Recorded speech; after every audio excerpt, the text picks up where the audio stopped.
आमची शुभांगी पाटील बघा कामं आवरती आहे. तिच्या घरी कालपासून खूप पाहुणे होते. ती खूप थकली आहे. आता विचार काय खूप थकली आहे ती. आता रागात आवरून राहिली फटाफट. मग तिला अजून बाहेर जायचं आहे.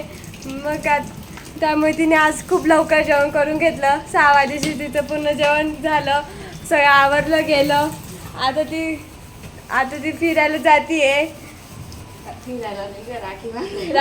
आज रक्षाबंधन म्हणून ती राखी बांधायला जातीये. नमस्कार, तुम्हा सर्वांना माझा दंडवत प्रणाम. मी शुभांगी स्वागत करते तुमचं आपल्या चॅनल शुभांगी समाधानमध्ये. तर आज आहे रक्षाबंधन. तर माझ्या सगळ्या भावंडांना रक्षाबंधनाच्या हार्दिक शुभेच्छा. मी सगळ्यांपर्यंत तर नाही पोचू शकत, पण व्हिडिओमार्फत मी तुम्हाला खूप मनापासून शुभेच्छा देते.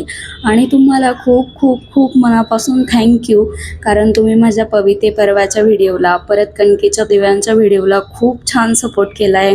खूप भारी वाटते ते मला बघून. म्हणजे मला वाटलंही नव्हतं की ते एवढा व्हायरल जाईल व्हिडिओ आणि एवढे जण बघतील असं.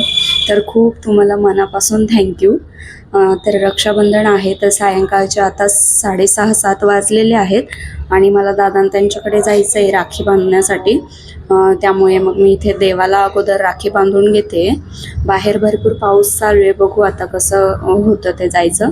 आणि माझा भाऊ छोटा क्रिशू आलेला नाही आहे काही कारणास्तव. तर मी नेक्स्ट संडे घरी जाते गावाकडे, तर मग तेव्हा मी त्याला बांधणार आहे राखी. चला तर मग बघू आमचं रक्षाबंधन कसं होतं ते.